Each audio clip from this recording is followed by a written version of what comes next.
जी कल हमने alpha beta gamma raise के बारे में बात की।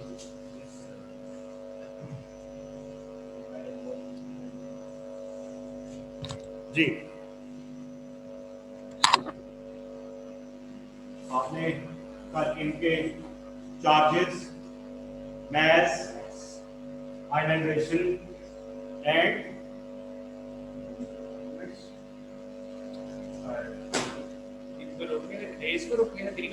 तीन चीजें पेनिट्रेशन पावर, ये चार चीजों का आपने देखा, ठीक है। कोई और इसके अलावा चीज चेक की थी आपने खुद से? कोई नहीं सर लीड के बारे में, लीड से हम लोग ठीक है।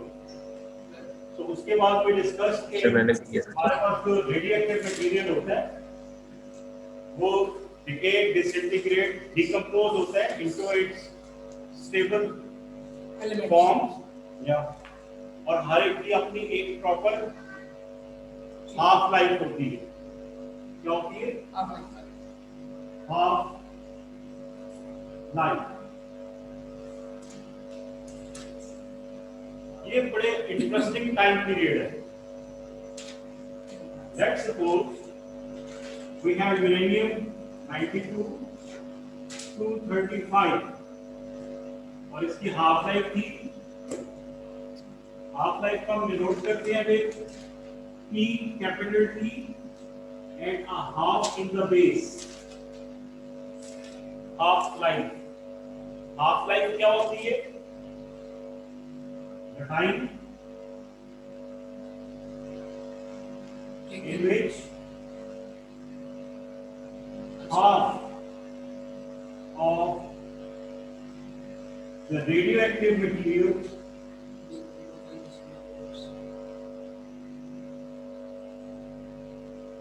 sample या material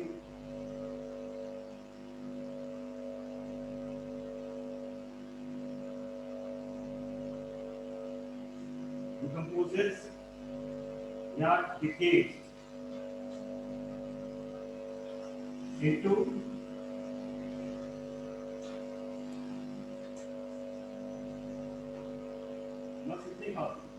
its total element तुम्हें पता ही।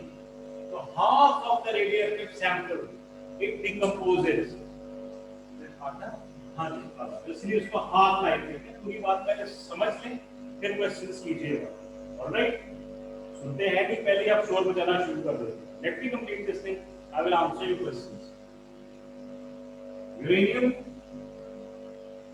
it has 10 raised to power 8 years supposedly as a half life। इसका मतलब क्या होगा? इसका मतलब ये है अगर हमारे पास एक सैंपल है यूरेनियम का in which we have a fixed number of, कोई भी नंबर है, यूरेनियम एटम,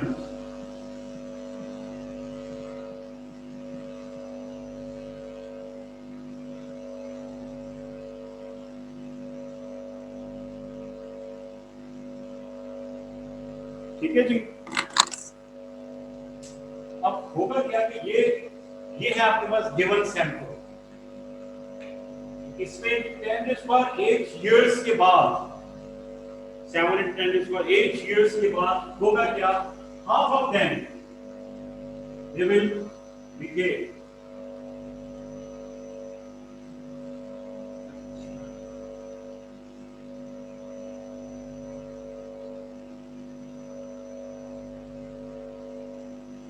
इनमें से आधे क्या हो जाएंगे? तो पैटर्न नजर आ रहा है इसमें? रैंडम डिके होगा, रैंडमली।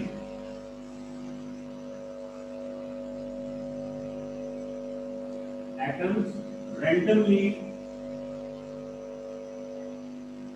डिकम्पोजेस या डिसइंटीग्रेट। पूरे आ जाते हैं, फिर आगे से थोड़े ज्यादा कम लेते हैं। अब मैंने यहाँ पे word half of the radioactive sample लिखा है। हाफ का मतलब है अगर कोई कंटेनर है उसके अंदर जितने होंगे उसमें से हाफ। अगर मेरे पास 1 किलोग्राम है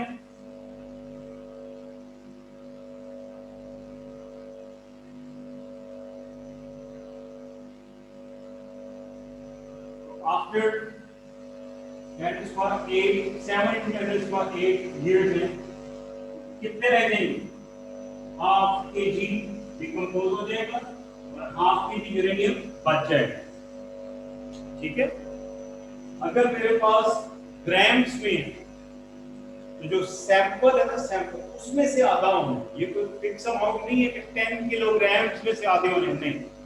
अगर कंटेनर का कुछ भी वॉल्यूम है तो उसमें मौजूद जितने भी एटम्स हैं उनमें से आधे डिकम्पोज या डिके या डिसइंटीग्रेट, राइट? ऑलराइट, इसलिए हम इसको हाफ लाइफ कहते हैं।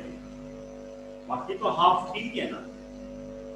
अच्छा, लेट्स सपोज मेरे पास, मैं आपको थोड़ी सी और क्लियर एग्जांपल दूं। Let's suppose we have 6 kilograms of कोई भी रेडियोएक्टिव मटेरियल रेडॉन, और रेडॉन की half life let's suppose simple से लिखूं कि हाफ जो है इसकी half life of radon is let's suppose 14 years let's suppose. ठीक है, फर्स्ट हाफ लाइफ T1 और इधर हाफ। फर्स्ट हाफ लाइफ पे जब गुजरेगी, जब फर्स्ट हाफ लाइफ कंप्लीट होगी तो आपके पास कितना सैंपल रह जाएगा? 3 kg। फिर 3 kg से फिर 14 years गुजर गए तो अब कितना रह जाएगा? 1.5. This is the second half life. Second half life में 1.5 kgs रह जाएंगे। फिर कितना रह जाएगा? T third half life more 14 years हमारे पास 0.75 kgs रह जाएंगे। ऐसे ही है, और इसी तरह से ये उसका टाइम आगे चलता जाए। So equal half life के बाद half of the sample will decay, the remaining half will remain as it is। ये बिल्कुल जैसे मैंने कल एग्जांपल दी थी, पॉपकॉर्न्स की तरह पॉप अप करते हैं रैंडमली। यू नेवर नो इसमें से कौन सा वाला अब वो डिके हो जाएगा या डिसइंटीग्रेट हो जाएगा। बात समझ आ रही है? आपको वो एक सैंपल दे देंगे कितने kilogram of any radioactive material, उसकी हाफ लाइफ बता देंगे आपको। ठीक है बेटा, और उसके साथ बता देंगे कि फिफ्थ हाफ लाइफ पे कितना रह जाएगा अनडिकेट, कितना सैंपल रह जाएगा रेडॉन का फिफ्थ हाफ लाइफ के बाद। तो फर्स्ट के बाद 3, सेकंड के बाद 1.5, थर्ड के बाद 0.75, फोर्थ के बाद 0.187, फिफ्थ के बाद एक्सीलेंट, जबरदस्त। नहीं खत्म नहीं रहेगा। बेटा बताओ कितनी है? फोर्थ के बाद कितनी? 0.093, टीम फोर्थ के बाद 0.093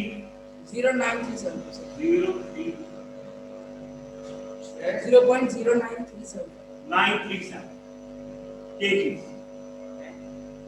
अब मेरा सवाल ये है, आप क्योंकि किलोग्राम में ले रहे थे तो ये किलोग्राम में चल रहे थे, तो आप ग्राम में ले लो, आपको अपनी सहूलत के लिए। मेरा क्वेश्चन ये है कि अगर मैं इसका कोई ग्राफ प्लॉट करूं, इस सारी सिचुएशन का ग्राफ बना दूं, हाफ लाइफ का ग्राफ, आ जाओ किसी का ही बना दो। हाफ लाइफ में किधर लूंगा, एक्स पे या वाई पे? इस पे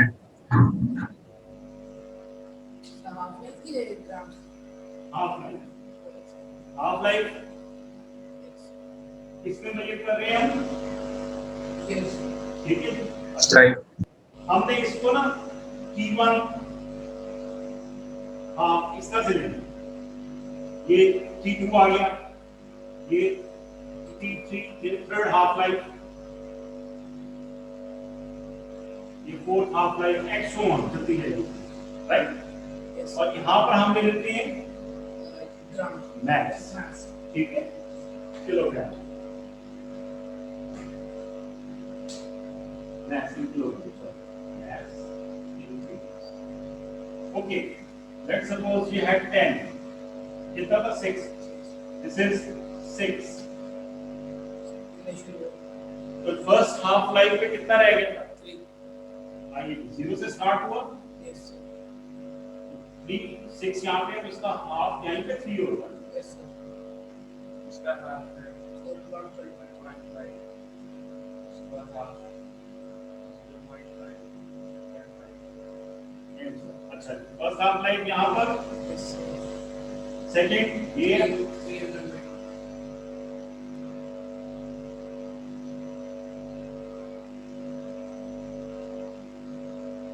फर्स्ट है कि सेकंड है? फर्स्ट है। फर्स्ट हाफ लाइफ पे आपके पास यहाँ पर पहुंच गए, सेकंड हाफ लाइफ यहाँ पे पहुंच गए, थर्ड हाफ लाइफ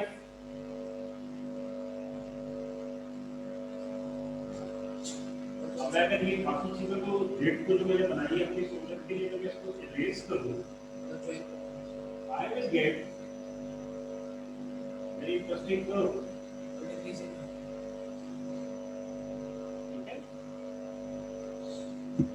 कैसा कर्व मिल रहा है? यहाँ से शार्प डिप, फिर उसके बाद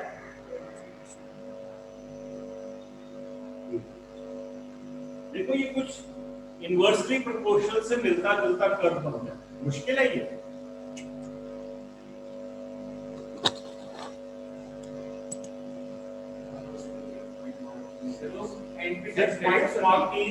और ये तकरीबन इससे मिलेगा नहीं, तकरीबन चलता जाएगा, बहुत आगे तक बहुत मुश्किल। ये एक शार्प डिप और उसके बाद उसके साथ ये ऑलमोस्ट एंड पे जाकर पैरेलल हो।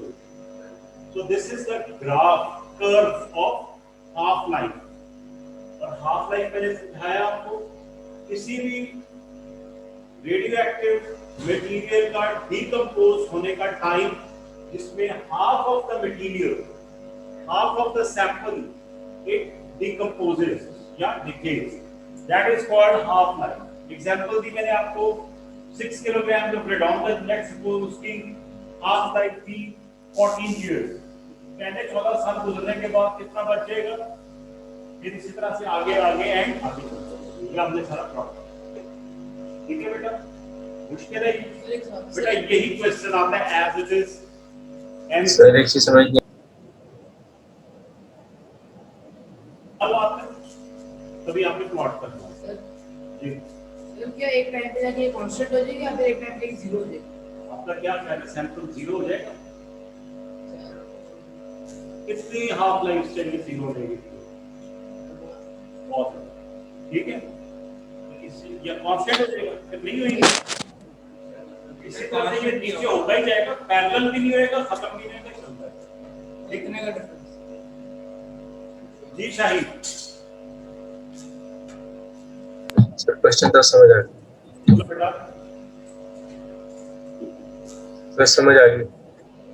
ओके, तो ये बेटा चलता जाता है इसी तरह से आगे, क्योंकि यहाँ पर सैंपल और उसके हाफ का हाफ और उसका हाफ, इस तरह से चलता जाए, एंड में बहुत सालों के बाद 2 बचेंगे, फिर 2 बच के 1 रहेंगे। बस इतना ही बनाना, सब जगह पे इतना ही बनेगी, बुक्स में भी ऐसी बनेगी, आपने भी इतनी बनाना। हाँ, यहाँ से आपने स्टार्ट किया, यहाँ से आप इसको स्टार्ट किया। ओके बेटा, ये हाफ लाइफ और इसके न्यूमेरिकल 2 तरह के क्वेश्चंस आते हैं इस पे आपके एमसीक्यूज में। यूजुअली 4 में आ सकते हैं। एक मैंने जो आपको बताया था, अगर कोई आपके पास एलिमेंट है, सपोज 56 144 वैल्यू, अगर ये है तो आपसे वो पूछ सकता है इसमें नंबर ऑफ प्रोटॉन्स कितने हैं, न्यूट्रॉन्स कितने हैं, ठीक है। और ये एक टाइप के क्वेश्चन है और हाफ लाइफ के दूसरे टाइप के। इसके अलावा पूरे रेडिएटिविटी में वो और न्यूमेरिकल है। ये इतना simple, easy, interesting topic, but it is important, ठीक है।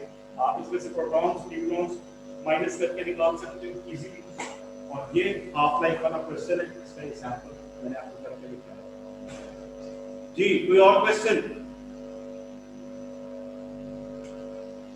ओके सर आपने कल कुछ एलिमेंट्स की हाफ लाइफ का नंबर दिखाया, सर वो याद रखना चाहिए बेटा, हर बुक में वो गिवन है। और ये जो कांस्टेंट वैल्यूज होती है ना, जो हर एक के लिए फिक्स है, कांस्टेंट है, ये आती है पेपर में, आपको वो देते हैं ऐसा, ये आपको याद करने की जरूरत नहीं। ये वैल्यूज गिवन होती है, पूछेंगे नहीं वो आपसे के फलाने की हाफ लाइफ कितनी होती है या फलाने का सिंबल बताएं, नहीं पूछेंगे।